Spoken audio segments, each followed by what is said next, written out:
వార్త 24వ అధ్యాయము 32వ వచనం 33వ వచనం నేను చదువుతాను. దయచేసి వినాలని కోరి ప్రార్థన చేస్తున్నాను. మత్తయి వార్త 24వ అధ్యాయము 32వ వచనం 33వ వచనం. అంజూరపు చెట్టును చూచి ఒక ఉపమానము నేర్చుకొనుడి.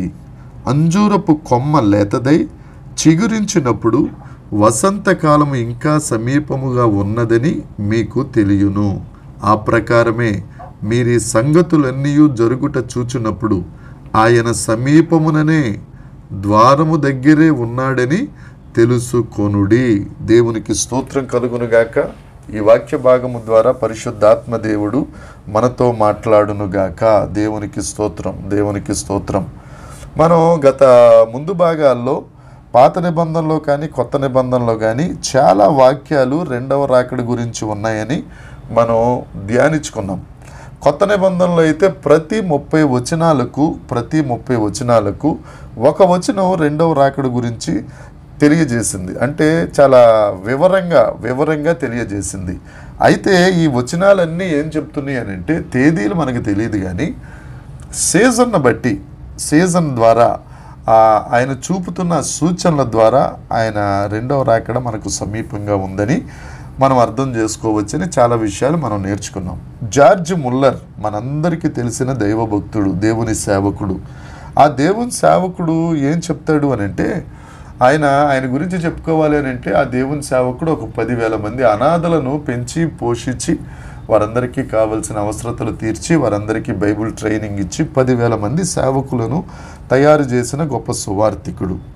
క్రైస్తవుడు జీవిస్తున్న జీవితానికి రెండవ రాకడలో ఆనందించే ఆనందానికి ఎంతో సంబంధం ఉందని ఆ భక్తుడు తెలియజేశాడు. ఇప్పుడు మన క్రైస్తవ జీవితంలో ఆయన సన్నిధిలో ఉన్న సంపూర్ణ సంతోషాన్ని మనం ఆనందిస్తున్నాం. ఆ సంతోషాన్ని మనం కలిగి ఉన్నాం. ఆ సంతోషానికి ఆయన తిరిగి వచ్చినప్పుడు, ఆ రాకడ జరిగినప్పుడు, ఆ రాకడలో మనం ప్రవేశించినప్పుడు మనం విపరీతంగా ఆనందిస్తామని ఆ భక్తుడు తెలియజేశాడు. ఈ విషయాన్నే అనేక మంది భక్తులు ఆయన రెండవ రాకడ గురించి తెలియజేస్తూ వారు రాకడ కోసం అపేక్షించారు, ఎదురు చూశారు, కానీ ప్రభువునందు వారు నిద్రించారు. రెండవ రాకడకు రుజువులు, నిదర్శనాలు, సూచనలు మనం చూస్తామని పరిశుద్ధ గ్రంథం తెలియజేస్తుంది. ఇప్పుడు సాయంత్రం మనం ఇంటి దగ్గర నుంచి బయటికి వెళ్ళిన తర్వాత ఆకాశం అంతా మేఘావృతం అయిందనుకోండి. మేఘావృతం అయితే మనం ఏమంటాం, పక్కతంతో కానీ లేకపోతే మన పక్కన ఉన్న వాళ్ళతో ఏం చెప్తామంటే ఆకాశం ఇంత మేఘావృతం అయింది కాబట్టి వర్షం పడుతుంది, వర్షం తప్పక కురుస్తుంది అని మనం నమ్ముతాం. కురుస్తుంది, కురవకపోతుంది, అది తర్వాత సంగతి. ఏమంటే అదేవిధంగా రైల్వే స్టేషన్ దగ్గరికి వెళ్ళి రైల్వే స్టేషన్ పలానా రైలు ఇప్పుడు పలానా ప్లాట్ఫామ్ మీదకి వస్తుందని ఒక అనౌన్స్మెంట్ ఆ అనౌన్స్మెంట్ బట్టి మనం ఆ ప్లాట్ఫామ్ మీదకి వెళ్ళి ఆ రైలు కోసం మనం ఎదురు చూస్తూ ఉంటాం. అనౌన్స్మెంట్ అలాగే ప్రతిదానికి ఒక అనౌన్స్మెంట్ ఉంటుందండి. యేసుక్రీస్తు ప్రభు రెండవ రాకడ వస్తున్నారు అనడానికి కూడా అనేక సూచనలు పరిశుద్ధ లేఖనాలలో మనకు అనౌన్స్మెంట్స్గా ఉన్నాయి. జాగ్రత్త పడవలసిన సమయం ఇదే అని ఆ అనౌన్స్మెంట్స్ అన్నీ మనకు తెలియజేస్తూ ఉన్నాయి.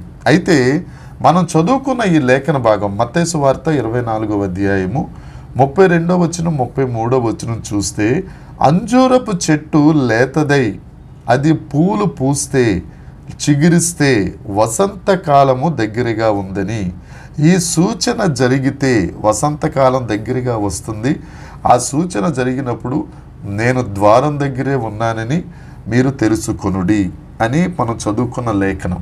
యేసుక్రీస్తు ప్రభు స్వయాన ఎక్కడ ప్రసంగం చేశారో అవన్నీ మీకు తెలియజేస్తానండి. ఈ అంజూరపు చెట్టు కొమ్మ లేతదై చిగురించినప్పుడు వసంతకాలము సమీపంగా ఉన్నదని మీకు ఎలా తెలుస్తుందో అలాగే ఈ సంగతులు జరిగినప్పుడు నేను కూడా గుమ్మం దగ్గరే సిద్ధంగా ఉన్నాను, ద్వారం దగ్గరే ఉన్నానని మీరు తెలుసుకొనుడి. ఏంటి అంజూరపు చెట్టు? ఏంటి వసంతకాలం? ఎందుకు అంజూరపు చెట్టు గురించి యేసుక్రీస్తు ప్రభు ఈ రాకడ సూచనలో ఎందుకు మొదటి సూచనగా ఈయన ప్రస్తావించారు? ఏ విషయాన్ని దృష్టిలో పెట్టుకుని యేసుక్రీస్తు ప్రభు ఈ విషయం చెప్పారు అని అంటే దీన్ని కొద్దిగా విశదంగా పరిశీలిస్తే చాలా విషయాలు మనకు తెలుస్తాయండి. కొద్దిగా సమయం ఎక్కువైనా కానీ శ్రద్ధగా వినండి. మనం చాలా వరకు అబ్రహాం గారి టైం దగ్గర నుంచి రెండవ రాకడ వరకు ఇప్పుడు మనం ధ్యానించబోతున్నాం. ఓపికగా ఉండండమ్మా, బాగుంటుంది. ఆలోచించండి, నేర్చుకోండి. రాకడకు సూచనలు ఎట్లా ఉంటాయి అనేది, ఎందుకు అసలు అంజూరపు చెట్టు వసంతకాలం అనేది యేసుక్రీస్తు ప్రభు అక్కడ ఎత్తి చూపించారు. ఇప్పటి వరకు నేను ధైర్యంగా చెప్పగలను, ఈ విషయం గురించి మీరు విని ఉండకపోవచ్చు. దేవునికి మహిమ. ఇశ్రాయేల్ దేశంలో అంజూరపు చెట్లు చాలా ఎక్కువగా ఉంటాయి. అంజూరపు పండ్లు కూడా చాలా ఎక్కువ. అలాగే ఒలీవ చెట్లు కూడా చాలా ఎక్కువగా ఉంటాయి. ఒలీవ పండ్లు రుచికి బాగోవు కానీ ఆరోగ్యానికి చాలా మంచిది. ఇజ్రాయెల్ దేశంలో మనం దర్శించడానికి లేకపోతే చూడడానికి వెళ్ళినప్పుడు ప్రతి హోటల్లో ఒలీవ పండ్లు తప్పకుండా వాళ్ళు ఆ డిష్లో పెడతారు.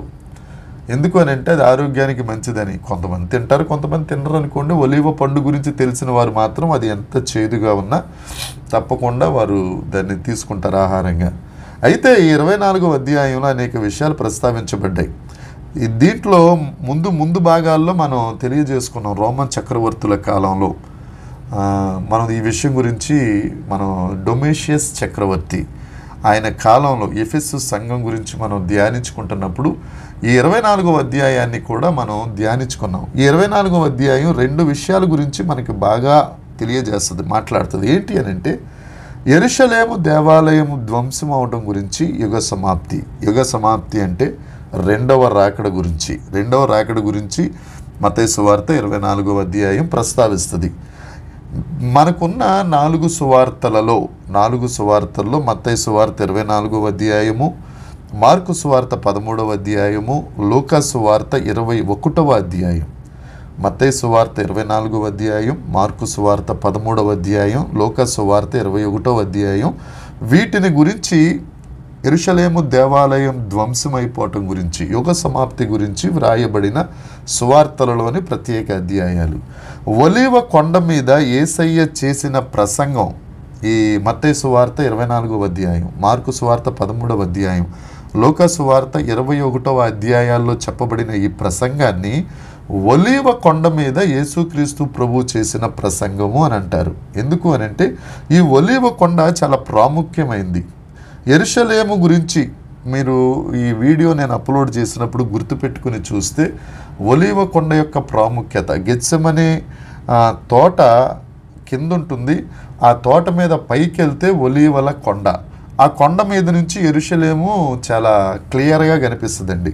కింద గెత్సెమనే తోట ఉంటుంది, దానిపైన ఒలీవల కొండ ఉంటుంది. యేసుక్రీస్తు ప్రభు తన శిష్యులు వారు అక్కడ కూర్చుని యెరూషలేము వైపు చూస్తూ ఆయన చెప్పారు ఈ మాట. ఏమనంటే అంజూరపు చెట్టు చిగురుచినప్పుడు వసంతకాలము వచ్చినట్టు అని గుర్తించండి. అంజూరపు చెట్టు అనగా ఎవరికి సాదృశ్యం? యేసుక్రీస్తు ప్రభు ఎందుకు ఇక్కడ చెప్పారు అనేది తెలుసుకుందాం. అంజూరపు చెట్టు అనగా ఇజ్రాయేలు దేశమునకు లేకపోతే యోధా జాతికి సాదృశ్యము అంజూరపు చెట్టు. వసంతకాలం అనేది యేసుక్రీస్తు ప్రభు యొక్క రెండవ రాకడకు సూచన.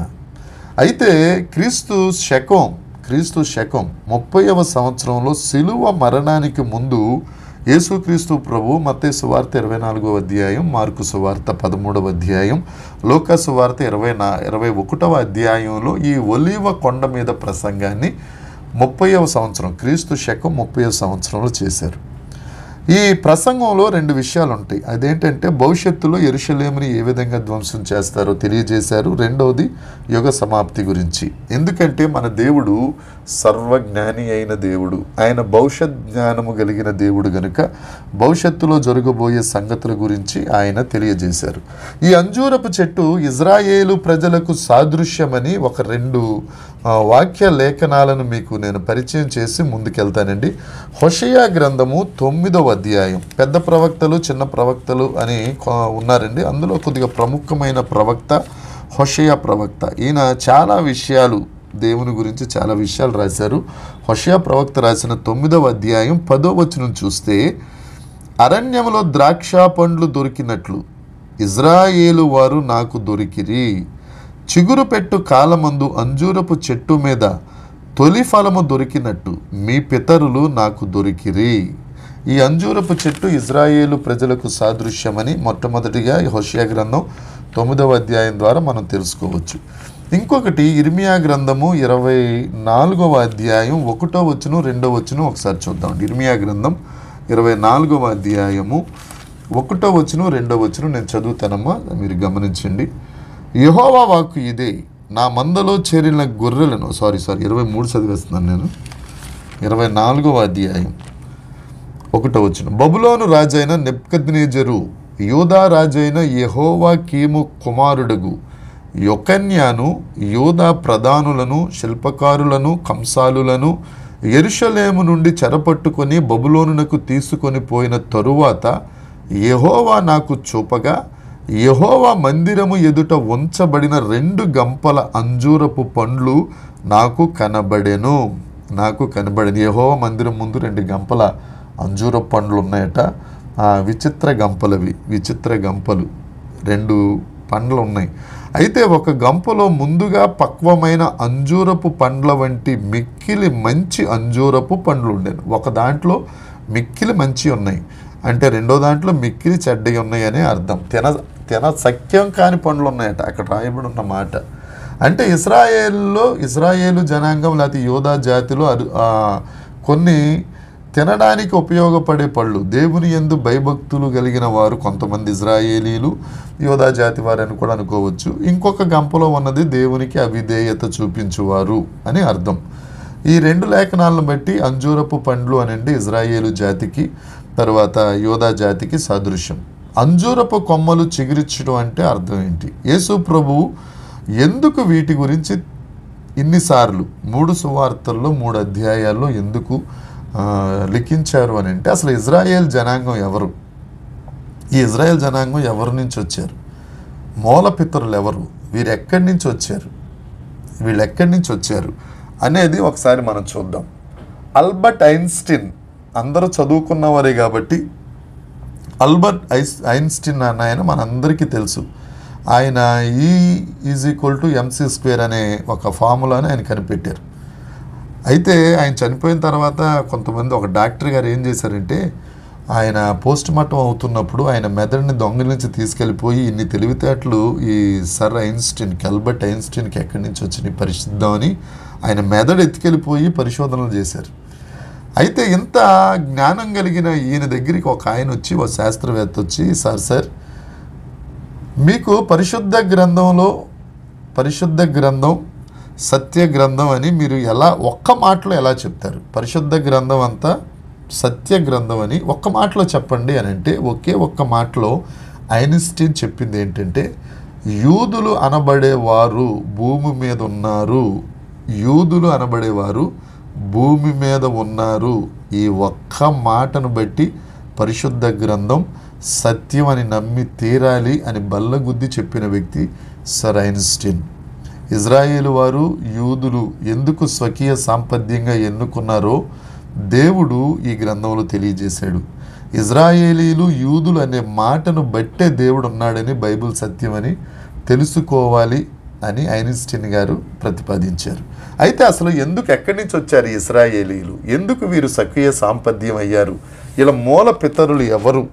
వీళ్ళు ఎక్కడి నుంచి వచ్చారో చిన్న మాట మనం మొదలుపెట్టి చదువుకుని, అసలు అంజూరపు చెట్టు ఏంటి, చిగురుచటం ఏంటి, అది వసంతకాలం ఏంటి, దేవుడు ద్వారం దగ్గర నిలబడ్డం ఏంటో మనం చూసుకుందాం. ఇప్పుడు ఈ ఇరాక్ ప్రస్తుతం దాన్ని బబులోను అనేవారు ఇంతవరకు. తరువాత మెసపతోమియా. క్రీస్తు పూర్వం 2000 సంవత్సరాల క్రితం అబ్రహాము గురించి మనకు తెలుసు. ఇవాళ కృపావార్త ఎంతమంది విన్నారో నాకైతే తెలియదండి, ఎందుకంటే వ్యూస్ చాలా తక్కువ వచ్చినాయి, 40 అన్న వచ్చినాయి.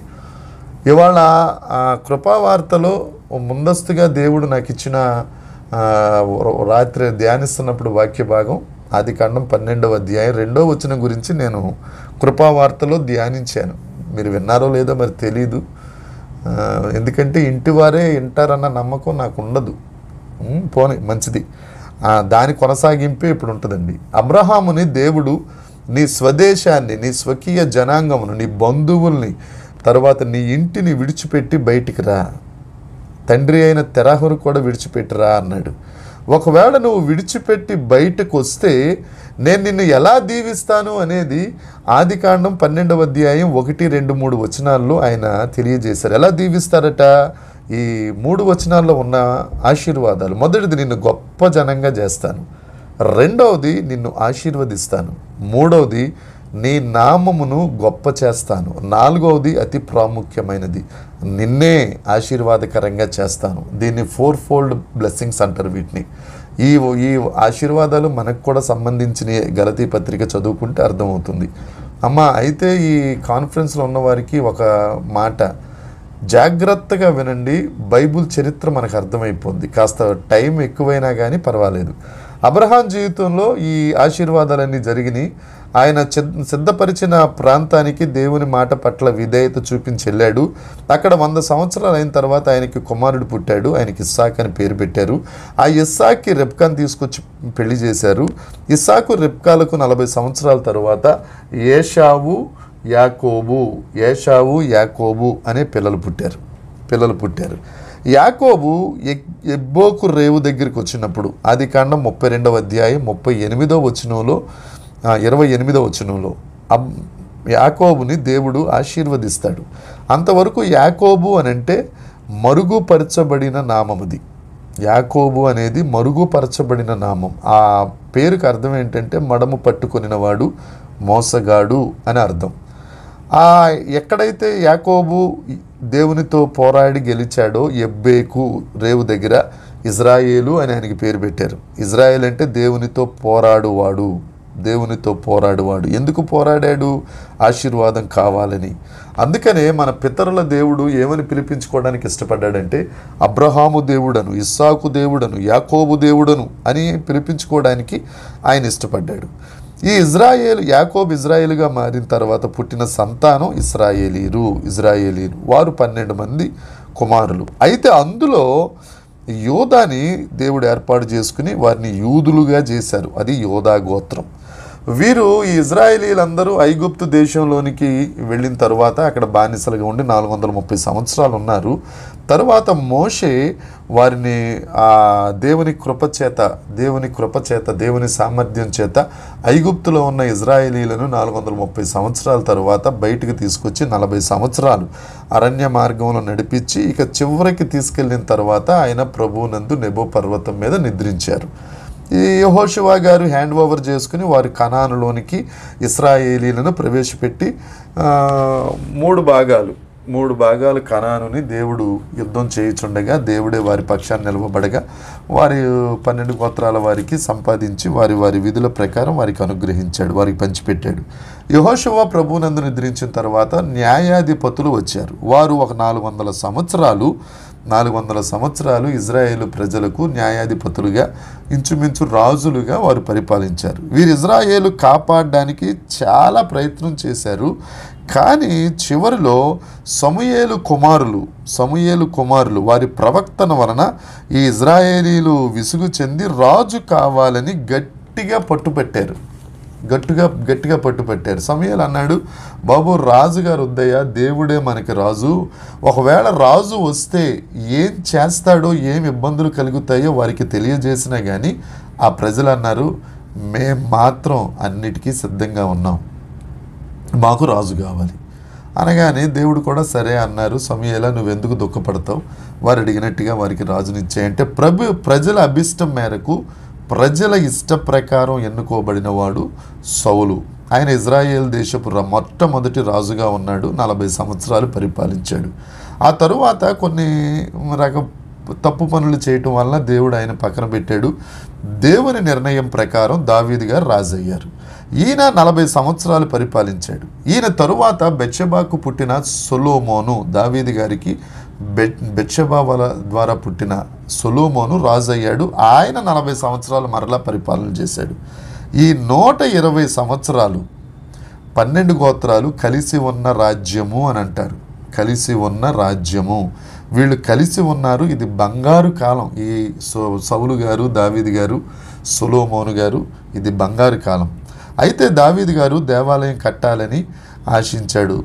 తండ్రి అయిన దేవుడు అన్నాడు, దావీదా నువ్వు వద్దు, అబ్రహాము ఇస్సాకు ఎక్కడైతే బలి అర్పించారో అక్కడ నీ కుమారుడైన ఆ మోరియా పర్వతం మీద నీ కుమారుడైన సొలొమోను దేవాలయం కడతాడు, సరిగ్గా అదే ప్లేస్లో కడతాడు అని దావీదుతో చెప్పినప్పుడు దావీదు ఏం చేశాడు అని అంటే, అక్కడ ఏ మోరియా పర్వతం ఎక్కడైతే ఉందో ఆ ప్రాంతాన్ని అరోనా లేకపోతే వర్నాను అన్న వ్యక్తి దగ్గర దావీదు కొనేసి అక్కడ దేవాలయం కట్టాలని ఆకాంక్షించాడు. మోరియా పర్వతం ఉన్న ప్రదేశాన్ని వర్నాను అనే వ్యక్తి దగ్గర దావీదు గారు కొని మొత్తాన్ని సిద్ధపరిచారు. ఇక దేవుడు అన్నాడు సొలొమోను కడతారులే అని అనగానే దావీదు గతించిన తర్వాత సొలొమోను అద్భుతమైన దేవాలయం క్రీస్తుకు పూర్వం 957 సంవత్సరంలో BC 957లో దేవాలయాన్ని కట్టాడు. భూలోకంలో అలాంటి అద్భుతమైన దేవాలయం ఇప్పటి వరకు ఎవరు కట్టలేదు, ఇక ముందు కట్టరు కూడా. శాస్త్రవేత్తల లెక్కల ప్రకారం సొలొమోను ఆ దేవాలయానికి ఉపయోగించిన బంగారు, వెండి, ఇత్తడి, కర్రలు ఈ అన్నిటినీ వెల చూసి ఇప్పుడు లెక్కల ప్రకారం చూస్తేనండి 2.5 లక్షల కోట్లు అవుతుంది. సొలొమోను కట్టిన ఆ బంగారు కానీ, వెండి కానీ, ఇత్తడి కానీ, కర్రలు కానీ ఆ బంగారు దేవాలయాన్ని కట్టాలి అని అంటే 2.5 లక్షల కోట్లు అవుతుంది. అంత విశిష్టమైన, వైభవమైన, అందమైన మందిరాన్ని సొలొమోను కట్టారు. తర్వాత దినాలు గడుస్తూ ఉన్నాయి, ప్రజలు కూడా జీవిస్తూ ఉండగా రాజ్యం 2గా విభాగింపబడిన రాజ్యము అని అంటారు. సౌలు, దావీదు, సొలొమోను 120 సంవత్సరాలు కలిసున్న రాజ్యం సొలొమోను తరువాత అది విభాగింపబడిపోయింది. 10 గోత్రాలు ఇజ్రాయేలు రాజ్యంగా, 2 గోత్రాలు యోధా రాజ్యంగా విడిపోయారు. ఈ 10 గోత్రాల ఇజ్రాయేలు రాజ్యాన్ని సొలొమోను దగ్గర నమ్మకస్తుడైన ఒక యువకుడు, సేవకుడుగా ఉన్న యువకుడైన నెబాతు కుమారుడైన యెరోబాము రాజయ్యాడు. ఈ 2 గోత్రాల యోధా వారికి రెహబాము రాజయ్యాడు. నేను ఎందుకు చెప్తున్నాను అని అంటే, అంజూరపు చెట్టు ఎలా చిగురించాలి అని అంటే అది ఎలా పడగొట్టబడాలో ముందు చెప్తున్నాను, తర్వాత ఎలా చిగురించాలో మనం ధ్యానిద్దాం. ఈ నెబాతు కుమారుడైన యెరోబాం దేవుణ్ణి మరచి ఇష్టానుసారంగా జీవిస్తూ బేతేలు, దాను ఆ ప్రదేశాల్లో బలిపీఠాలు కట్టి, ఎవరికి కట్టాడు? బొమ్మలకు, విగ్రహాలకు బలిపీఠాలు కట్టాడు. బేతేలులో, దానులో ప్రజల దృష్టి ఆ బొమ్మలు ఆకర్షించేటట్టుగా చేసి వారి హృదయాలు ఆ దేవతల తట్టు తిప్పాడు యెరోబాం. దేవుడికి విరోధంగా ప్రవర్తించాడు. అందువల్ల ఇజ్రాయేల్ జాతిలో చాలా భయంకరమైన కార్యాలు జరిగాయి. ప్రతి ఒక్కరూ ఆ నెబాతు కుమారుడైన యెరోబాము మార్గంలో నడిచి ఆ పదే పరిశుద్ధ గ్రంథంలో ఏమని చెప్తారంటే, నెబాతు కుమారుడైన యెరోబాము మార్గంలో అది ఒక రాంగ్ ఎగ్జాంపుల్ చూపించారు. అయితే దేవుడి ప్రవర్తనకు విసిగిపోయి క్రీస్తుకు పూర్వం 722వ సంవత్సరంలో ఈ 10 గోత్రాలను అర్షూరు చెరకు దేవుడు అప్పగించేశాడు. అర్షూరు చెర ఎప్పుడంటే క్రీస్తుకు పూర్వం 722వ సంవత్సరంలో. తిగ్లపలేచెరు, షల్మనేజరు, మనం 2వ రాజుల గ్రంథం, దినవృత్తాంతాల గ్రంథాలు చదివితే వీరి గురించి మనం వింటాం. తిగ్లపలేచెరు, షల్మనేజరు ఈ రాజులు ఇశ్రాయేలీల ప్రాంతాల్ని ముట్టడి వేసి ఇజ్రాయేలీల్ని కట్టలుగా అర్షూరు దేశానికి పంపించేశారు. జాగ్రత్తగా వినండమ్మా. అర్షూరీలనేమో ఇజ్రాయేల్ దేశానికి తీసుకొచ్చి పెట్టారు, ఇశ్రాయేలీలనేమో అర్షూరు దేశానికి పంపించేశారు. ఇక ఈ విగ్రహాలను పూజించే అర్షూరు జాతి ఇజ్రాయేలు దేశాన్ని మొత్తాన్ని విగ్రహాలతో నింపి పారేశారండి. ఈ ఇశ్రాయేలీల పతనం ఈ నెబాతు కుమారుడైన యెరోబాము వలన, అతని తరువాత వచ్చిన రాజుల వలన ఇజ్రాయేలు దేశం విగ్రహాల దేశం అయిపోయింది. అయితే యోధా రాజ్యం మాత్రం దేవుని కృప అది కొనసాగుతూనే ఉంది. ఎందుకంటే దేవుడు వాగ్దానం చేశారు కదా దావీదుకు, నీ కడుపును పెట్టిన ఒకడు నీ సింహాసనం మీద ఉండక మానడు అని దేవుడు చేసిన వాగ్దానాన్ని బట్టి యోధా రాజ్యం మాత్రం కొనసాగుతూ ఉంది. వాగ్దాన ప్రకారం యోధా వారిని దేవుడు కాపాడుతున్నాడు కూడా. యోధా వారిని కాపాడుతూ ఉండగా వారిలో ఉన్న అవిధేయతను బట్టి కొన్ని పరిస్థితుల్లో యోధా వారిని కూడా బబులోను చెరకు దేవుడు అప్పగించాడు. కొన్ని సందర్భాలు ఏర్పడినాయి. అదెప్పుడు జరిగింది అని అంటే, అష్షూరీలు వచ్చి క్రీస్తు పూర్వం 722వ సంవత్సరంలో చెరకి తీసుకెళ్ళిపోతే ఈ బబులోను ఇరాకుకు 587-86 మధ్యలో, అంటే ఆ సంవత్సరం మధ్యలో బబులోను రాజు అయిన నెబుకద్నెజరు యెరూషలేం దేవాలయం మీదకి వచ్చి దేవాలయమును, దేవాలయంలో ఉన్న బంగారు, వెండి సమస్తాన్ని ధ్వంసం చేసేసాడు. అంతే, దేవాలయాన్ని కూలగొట్టేశాడు తన బిడ్డల అవిధేయత వలన. ఇక్కడ ఒక మాట అండి, మనం కూడా రక్షణ పొందిన వాళ్ళం, బాప్తిజం తీసేసుకున్న వాళ్ళం, పైకి క్రైస్తవులం. మన అంతరంగంలో అవిధేయతగా ఉంటే మన దేహం అనే దేవాలయం కూడా శత్రువు వచ్చి కూలగొట్టేస్తాడు. జాగ్రత్త. ఇంకా రెండవ రాకడ లేదు, ఏమీ లేదు. మన దేవుని దేవాలయమే పడిపోయిన తర్వాత ఇంకా రెండవ రాకడ, పరలోకం ఎక్కడ వస్తుంది ఒకసారి ఆలోచించుకుందాం. ఈ నెబుకద్నెజర్ అనే రాజు పడగొట్టి దానిలో ఉన్న బంగారం, వెండి, మొత్తం ఇత్తడి సంపద అంతా ఇరాక్ దేశానికి పట్టుకెళ్ళిపోయాడు. అయితే కృపగలిగిన దేవుడు యిర్మీయా ద్వారా మాట్లాడుతూ 70 సంవత్సరాల తర్వాత యూదులు తిరిగి ఇశ్రాయేల్ దేశానికి వస్తారు, యెరూషలేముకు వస్తారు అని చెప్పిన మాట ప్రకారం, దానియేలు చేసిన ప్రార్థన ప్రకారం యెహోషువ, జెరుబ్బాబెలు అనే వారి నాయకత్వంలో తిరిగి వచ్చి పాడైన మందిరాన్ని తిరిగి కట్టడం ప్రారంభించారు. దాన్ని రెండవ మందిరం అని అంటారు. రెండవ మందిరం. మొదటి మందిరం సొలొమోను గారు కట్టారు. రెండవ మందిరం యెహోషువ, జెరుబ్బాబెలు కట్టారు. ఇది క్రీస్తు పూర్వం 516వ సంవత్సరంలో కట్టడం మొదలుపెట్టారు. అయితే సొలొమోను కట్టిన దేవాలయం అంత వైభవంగా ఈ దేవాలయం లేదని వృద్ధులందరూ ప్రలాపిస్తూ ఉంటారు. ఇది నెహెమ్యా గ్రంథంలో మనం చూస్తాం. అయితే దేవుడు చెప్తాడు, మునుపటి మందిరపు మహిమ కంటే ఈ మందిరపు మహిమ మించిపోతుందని దేవుడిచ్చిన మాట ప్రకారం వారు కాస్తంత దేవుని యందు సంతోషించారు. తర్వాత నెహెమ్యా వచ్చి చుట్టూ ప్రాకారాలు కట్టారు. మొత్తం దేవాలయం అంతా పడిపోయిన తర్వాత రెండవ దేవాలయం కట్టారు. అదంత వైభవంగా లేకపోయినా దేవుని మహిమతో నింపబడితే నెహెమ్యా వచ్చి చుట్టూ ప్రాకారాలను కట్టారు. కొంతకాలం అంటే ఒక 400 సంవత్సరాలు ఈ మందిరం తర్వాత నిశ్శబ్ద కాలం వచ్చింది. మనం మలాకీ గ్రంథం దాకా వచ్చేసాం. నిశ్శబ్ద కాలం.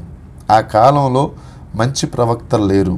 పరిశుద్ధ గ్రంథం చరిత్రలో ఆ కాలాన్ని చీకటి కాలం, డార్క్ పీరియడ్ అని పేరు పెడుతుంది. దైవ వాక్ అనేది 400 సంవత్సరాలు ఎక్కడా వినపడలేదండి. అయితే ఈ 400 సంవత్సరాల్లో మక్కాబీల చరిత్ర మనం తెలుసుకోవాలి. దేవుడు కృప చూపించి, దేవుడు నా జీవిత కాలాన్ని పొడిగిస్తే నా గుండెల్లో ఉన్న భార ప్రకారం చాలా విషయాలు నేను మీతో షేర్ చేసుకోవాలి. అందులో ఈ మక్కాబీల చరిత్ర అనేది చాలా ముఖ్యమైందండి, తెలుసుకోవాలి. మనం ఎప్పుడు తెలుసుకుంటామో మరి దేవుని కృప, యేసయ్య కృప, దేవుడిది జరిగించును గాక. ఈ చీకటి కాలం చీల్చుకొని యేసుక్రీస్తు ప్రభు మత్తయి సువార్త, మార్కు, లూకా సువార్త, యోహాను సువార్తలోనికి మనం క్రొత్త నిబంధనలోనికి వచ్చాం. చీల్చుకొని పాత నిబంధన ప్రవక్తలు చెప్పిన ప్రవచనాలు నెరవేరుస్తూ 33.5 సంవత్సరాలు యేసుక్రీస్తు ప్రభు ఈ భూమి మీద బ్రతికారు. యేసు ప్రభు భూమి మీదకు రాలేదని ఎవ్వరూ అనలేరండి. యేసుక్రీస్తు ప్రభు వచ్చింది ఒక చరిత్ర. దేవునికి స్తోత్రం. మన దేవుడు నిజ దేవుడు. దేవునికి మహిమ కలుగునుగాక. ఈ పరిశుద్ధ గ్రంథంలో యేసుక్రీస్తు ప్రభువును గూర్చి 4 సువార్తలు నాకు అనుకున్నాం కదా, మత్తయి, మార్కు, లూకా, యోహాను సువార్త యేసు ప్రభు జీవితం గురించి వ్రాయబడ్డాయి. అయితే ఈ 4 సువార్తలే మనకు తెలుసు, కానీ చాలా వ్రాత పత్రికలు, వాస్తవానికి క్రొత్త నిబంధన గురించి వాస్తవ వ్రాత పత్రికలు 5,000కు పైగా ఇంకా ఇజ్రాయెల్ దేశంలో ఉన్నాయి. ఇవన్నీ కూడా ఆయన పుట్టుక గురించి, సిలువ, మరణ, పునరుద్ధానం గురించి ధృవీకరిస్తూనే ఉంటాయి. దీన్ని బట్టి ఏంటంటే యేసుక్రీస్తు ప్రభు అన్న ఆయన శకపురుషుడు, నిజ దేవుడు. ఆయన కల్పిత పాత్ర కాదు, లేదా ఒక అవతారం కాదు. ఏమండి, మన దేవుడు నిజ దేవుడు. యేసుక్రీస్తు ప్రభు ఈ లోకానికి వచ్చేసరికి ఇశ్రాయేలీలు, యూదులు విసిగిపోయి ఉన్నారు. చాలా విసిగిపోయారు. ఎందుకు విసిగిపోయారంటే, ఒక పక్క అష్షూరీయులు ఇజ్రాయేలీలను ఇబ్బంది పెట్టి గెలిచారు. ఆ తర్వాత యోధా వారిని బబులోను వారు ఇబ్బంది పెట్టారు. మక్కాబీల కాలంలో చాలా ఇబ్బంది పడుతూ ఇశ్రాయేలీలు వారి రాజ్యాన్ని తిరిగి కట్టుకోలేని పరిస్థితికి వచ్చేసారు. అప్పుడు వాళ్ళు ఏమనుకున్నారంటే, ఇసిగిపోయి మనం కూడా ఒక రాజ్యంగా తిరిగి కట్టబడితే ఎంత బాగుంటుంది.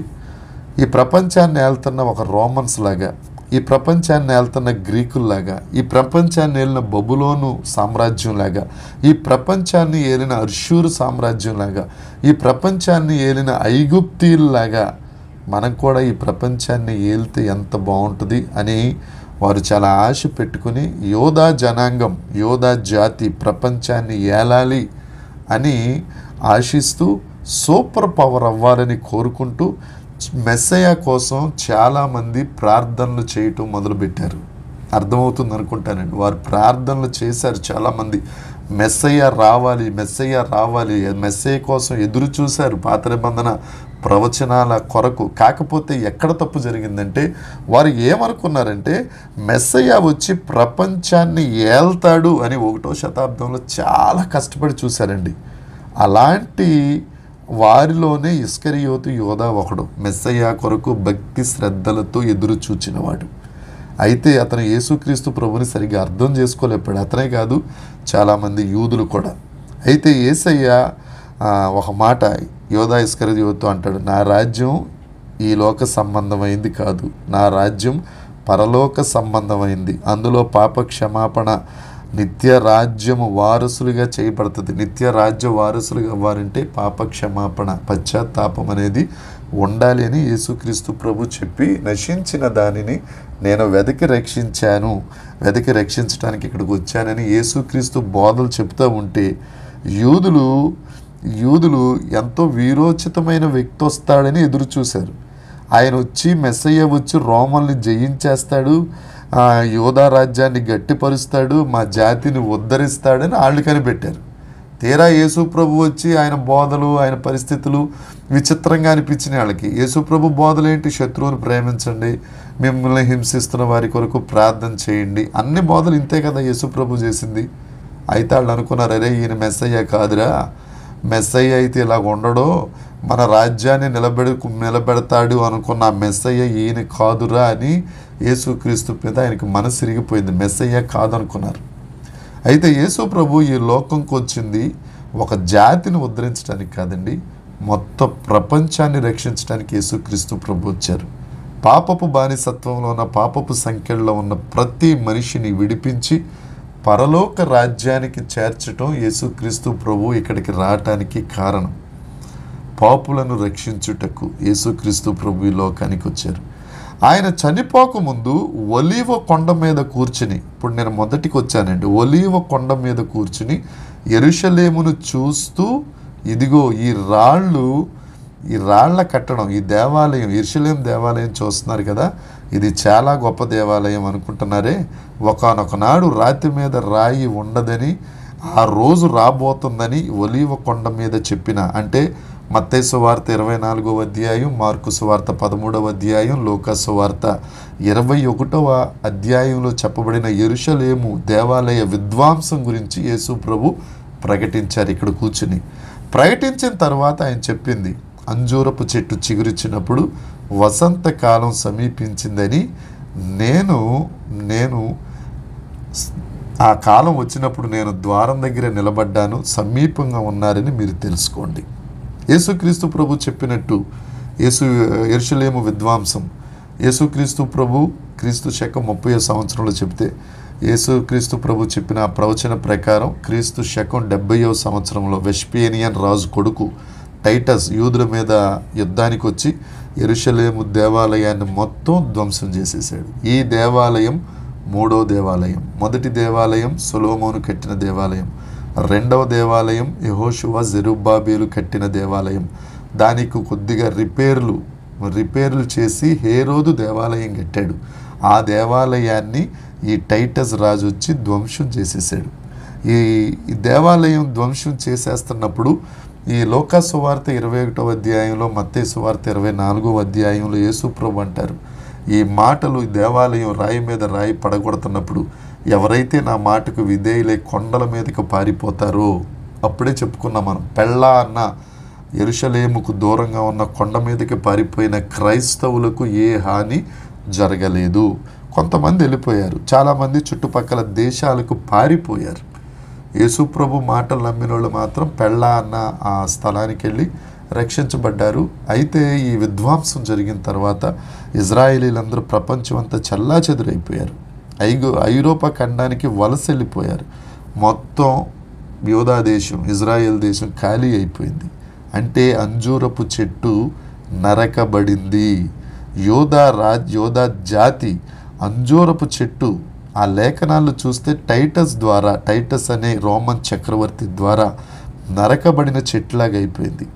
అందరూ ఆ ప్రాంతాలకి తలదాచుకోవటానికి వెళ్ళిపోయారు. యెరూషలేముకి రావడానికి వారికి ఏమాత్రం ఇష్టం లేదు. ఒకవేళ వస్తే పరిస్థితులు ఎలా ఉంటాయో తెలియదు. ఎందుకంటే 1వ శతాబ్దం, 2వ శతాబ్దం, 3వ శతాబ్దం వారు చెదిరిపోయారు. ఇక్కడ ఈ రోమన్స్ ఇక్కడ పరిపాలిస్తూ ఉండేవారు. ఇంకో విషయం ఏంటంటే ఆ చెదిరిపోయిన యూదులు మన భారతదేశానికి కూడా వచ్చారు. మన ఆంధ్రప్రదేశ్లో కూడా ఉన్నారు. గుంటూరులో 3 or 4 ఫ్యామిలీస్ ఉన్నాయి.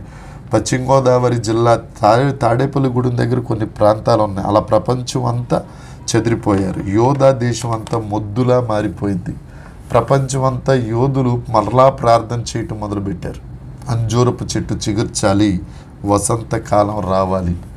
ఇశ్రాయేల్ రాజ్యం ఎప్పుడు, యోధా రాజ్యం ఎప్పుడు ఏర్పడుతుందో చరిత్రలో చూసుకున్న తర్వాత మనం ఈ ప్రసంగాన్ని ముగింపులోకి తీసుకొచ్చుకుందామండి.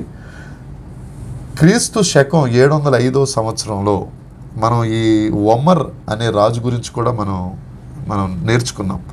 705వ సంవత్సరంలో పెర్గమము అనే సంఘం గురించి ధ్యానిస్తున్నప్పుడు ఈ ఒమర్ అనే చక్రవర్తి ఈ హేరోదు కట్టిన యెరూషలేము దేవాలయాన్ని పడగొట్టేసి ఆల్ అక్సా అనే మసీదు కట్టాడు ఆయన.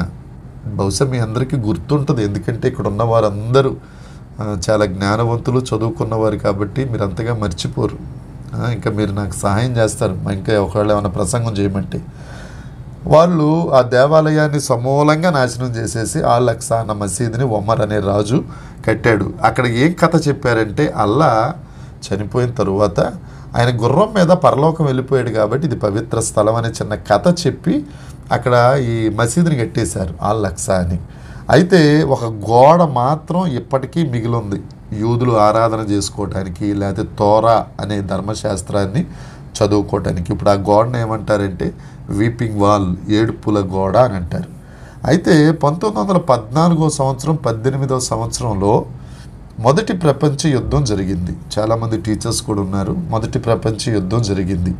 అప్పుడు ఆ మొదటి ప్రపంచ యుద్ధం జరిగినప్పుడు నానాజాతి సమితి అని ఒకటి ఏర్పడింది. నానాజాతి సమితి అని ఏర్పడింది.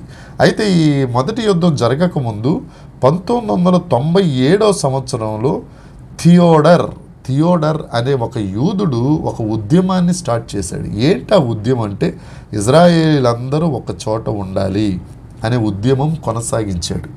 ఈయన 1904వ సంవత్సరంలో చనిపోయాడు. 1997లో ఈయన పుట్టి ఉద్యమాన్ని జైనీ జామ్ అంటారు దాన్ని. మీరు వీడియో వచ్చినప్పుడు ఆ క్లిప్పింగ్స్ అయి చూడొచ్చు. అయితే మొదటి ప్రపంచం వచ్చినప్పుడు ఈ ఇజ్రాయేలీలు ఈ ఉద్యమాన్ని, యాజిటేషన్ని నానాజాతి సమితి గుర్తించి 1922వ సంవత్సరంలో ఇజ్రాయేలు దేశం అనేది ఒకటి ఏర్పడాలి అని ఒక నిర్ణయం తీసుకున్నారు. దేవునికి స్తోత్రం కలుగునుగాక. అంజూరపు ఆ యోధా మొద్దు చిగురించటం 1922వ సంవత్సరంలో ప్రారంభమైంది. ఇలాంటివి మనం కొద్దిగా తెలుసుకోవాలండి. రేపొద్దున ఎక్కడన్నా సువార్త దగ్గర ఎక్కడన్నా అడిగితే కొద్దిగా చెప్పగలగాలి. ఏమండి, 19 సంవత్సరాలు వీళ్ళందరూ చెరలో ఉన్న తర్వాత ఆ దేశాన్ని పాలిస్తీనా అని పిలిచారు. ఆ పాలిస్తీనాలో యోధా సపరేట్గా కావాలని ఈ థియోడర్ వల్ల ఈ ఉద్యమం అనేది ప్రారంభమైంది. అయితే ఈ లోపల 1939 నుంచి 1945 వరకు ఈ అడల్ఫ్ హిట్లర్ గారి ద్వారా ఆయన దురహంకారం, ఆయన ఏమనేవాడంటే జర్మన్ జాతి ప్రపంచాన్ని ఏలుబడి చేయాలి, జర్మన్స్లో ఉన్న రక్తమే రక్తమని, అంత దురహంకారం అడల్ఫ్ హిట్లర్కి. ఆయన వల్ల రెండో ప్రపంచ యుద్ధం వచ్చింది. 1945 సంవత్సరంలో ఆ యుద్ధం సమసిపోయిన తరువాత ఐక్యరాజ్య సమితి 1946 సంవత్సరంలో ఏర్పడింది. అయితే దేవుడు ఒక శేషాన్ని ఏర్పాటు చేసుకుంటాడు కదా, అవి లేఖనాలే చెప్తా ఉన్నాయి. 1922 సంవత్సరంలో థియోడర్ ద్వారా ఏర్పడిన ఈ ఇజ్రాయేలు ఉద్యమాన్ని వీళ్ళు ఐక్యరాజ్య సమితి వాళ్ళు లెక్కలోకి తీసుకుని వీళ్ళు తప్పకుండా ఇజ్రాయేలు దేశము అనేది ఏర్పడాలి అని 1948 సంవత్సరం మే 14న ఇజ్రాయేలు దేశం ఏర్పడడానికి దేవుడు కృప చూపించారు. ఇది అంజూరపు చెట్టు చిగుర్చటము అని అంటే, అంజూరపు చెట్టు చిగుర్చటం. జంగిల్ జహ్ అనే ఒక ఆవిడ గురించి చెప్పాను.